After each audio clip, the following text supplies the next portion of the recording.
ગામના છેવાડે એક દેવો બાર રહેતા હતા. લોકો તેમને પાગલ સમજતા, કારણ કે તેઓ આખો દિવસ નકામા લોખંડના ટુકડા ભેગા કરતા અને તેના પર જૂના કપડાં વીંટાળતા રહેતા. ગામના અમીર યુવાનો તેમની મજાક ઉડાવતા અને કહેતા, માજી, આ કચરો ભેગો કરીને શું મહેલ બનાવવો છે? 7 માર્ચ 2026ની એ રાત્રે અચાનક ગામમાં ભયાનક વાવાઝોડું આવ્યું. ગામનો એકમાત્ર લોખંડનો પુલ જે આખા ગામને શહેર સાથે જોડતો હતો, તે કડાકા ભેર તૂટવા લાગ્યો. જો એ પુલ તૂટી જાય તો ગામમાં પૂર આવવાનું નક્કી હતું. બધા યુવાનો અને એન્જિનિયરો હારી ગયા. કોઈ રસ્તો નહોતો દેખાતો. ત્યારે જ દેવબા ત્યાં આવ્યા. તેમના હાથમાં પેલા લોખંડના ટુકડા હતા, જેની પર તેમણે વર્ષોથી કપડાં વીંટાળ્યા હતા. તેમણે એ ટુકડાઓ પુલની તિરાડોમાં ભરાવી દીધા અને જોરથી એક મંત્ર બોલ્યા. આખું ગામ જોતું રહી ગયું. જે લોખંડને લોકો કચરો સમજતા હતા, ત્યાં પહેલા કપડાના સ્પર્શથી હીરા જેવું મજબૂત બની ગયું. પુલ તૂટતું અટકી ગયું અને ગામ બચી ગયું. સવારે જ્યારે લોકોએ જોયું તો દેવોબા માં ત્યાં નહોતા, પણ પુલ પર સોનેરી અક્ષરે લખાયેલું હતું, દુનિયામાં કોઈ વસ્તુ નકામી નથી હોતી, બસ તેને જોવાની નજર અને સાચવવાની દાનત સાચી હોવી જોઈએ. ગામનો પુલ બચી ગયો. પછી આખું ગામ દેવબા માની શોધમાં નીકળ્યું, પણ તેઓ ક્યાંય નહોતા. રાઘવ, ગામનો એક યુવાન, તેમની ઝૂંપડીએ પહોંચ્યો. ત્યાં કોઈ નહોતો, પણ ઝૂંપડીના ખૂણામાં એક ભારે પથ્થર ખસેડાયેલો હતો. તેની નીચે એક ગુપ્ત ભોંયરું હતું. રાઘવ અંદર ગયો તો તેની આંખો પહોળી થઈ ગઈ. ત્યાં કોઈ કચરો નહોતો, પણ સેંકડો જૂના નકશાઓ અને વિજ્ઞાનના એવા પુસ્તકો હતા જે આખી દુનિયા માટે જાણ્યા હતા.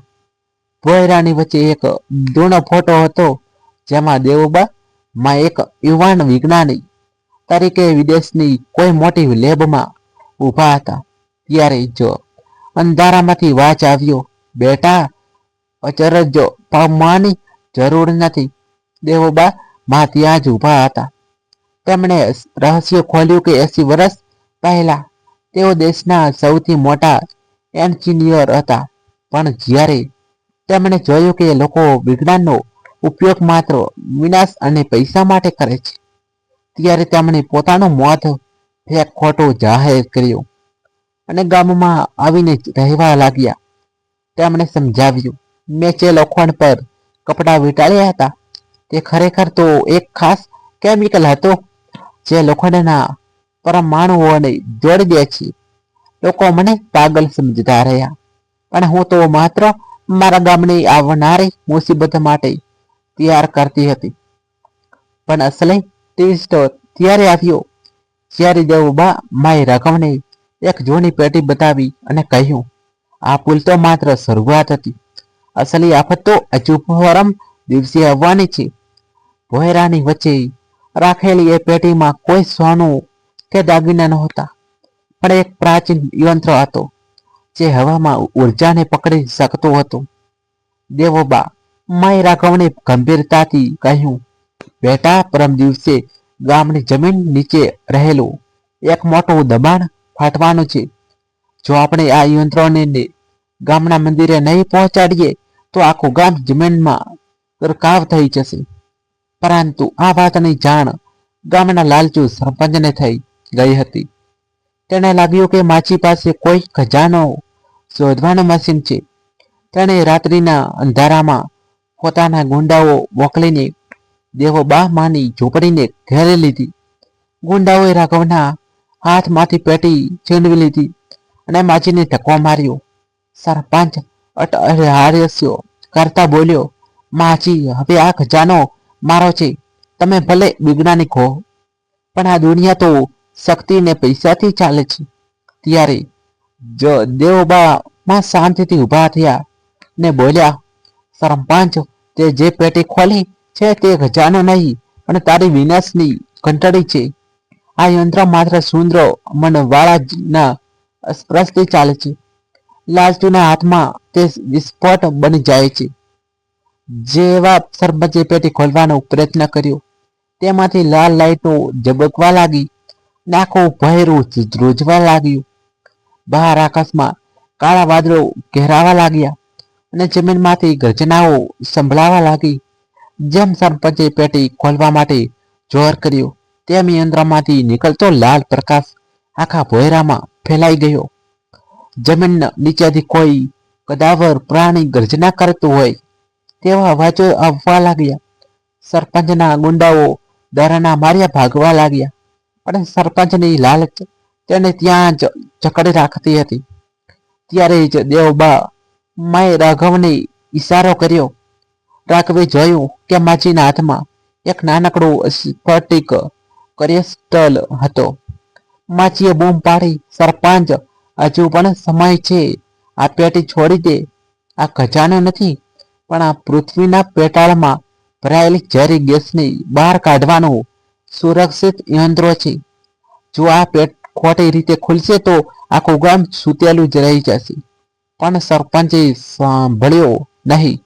જેવું તેણે ઢાંકણું ખોલ્યું, તેમાંથી સોનું નીકળવાને બદલે એક જોરદાર શોક વીજળીનો ઝાટકો લાગ્યો અને તે દૂર જઈને પડ્યો. યંત્રમાંથી કાળો ધુમાડો નીકળવા લાગ્યો. ગામમાં ભૂકંપના આંચકા આવવા માંડ્યા અને લોકો ઘરોની બહાર દોડી આવ્યા. રાઘવે હિંમત કરી પોતાનો જીવ જોખમમાં મૂકીને ધુમાડાની વચ્ચે ગયો અને માજીએ આપેલું સ્ફટિક યંત્રની મધ્યમાં લગાવી દીધો. એક અક્ષર માટે બધું જ શાંત થઈ ગયું. પેલો કાળો ધુમાડો ધીમે ધીમે આકાશમાં જઈને અદ્રશ્ય થઈ ગયો અને જમીન ધ્રુજતી બંધ થઈ ગઈ. ધૂળ અને ધુમાડો શાંત થયા પછી આખું ગામ ભોયરાના દરવાજે ઊભું હતું. સરપંચ લોહી લુહાણ હાલતમાં માફી માંગી રહ્યો હતો. દેવબા માં ખૂબ જ થાકેલા દેખાતા હતા, પણ તેમના ચહેરા પર એક સંતોષ હતો. તેમણે રાઘવને પોતાની પાસે બોલાવ્યો અને તેના હાથમાં પેલો ચમકતો સ્ફટિક સોંપ્યો. માજી ધીમા અવાજે બોલ્યા, બેટા, આ દુનિયામાં બે પ્રકારની શક્તિ છે, એક જે વિનાશ કરે છે અને બીજી જે સર્જન કરે છે.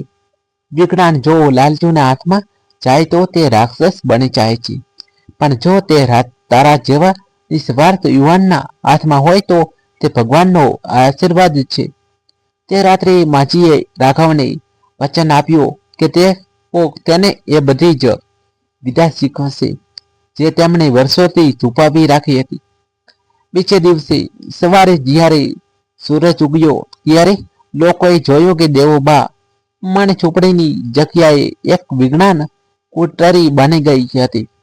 જ્યાં ગામના છોકરાઓ ભણવા આવતા લાગ્યા હતા.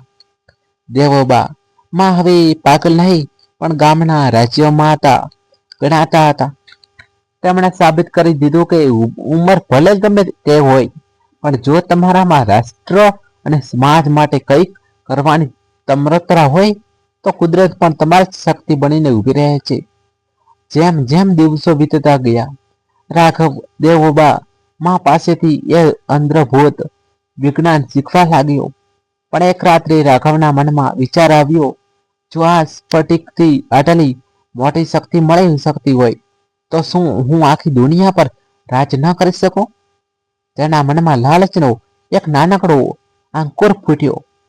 તે જ ક્ષણે સ્ફટિકનો પ્રકાશ ઝાંખો પડવા લાગ્યો. દેવોબા માં સમજી ગયા.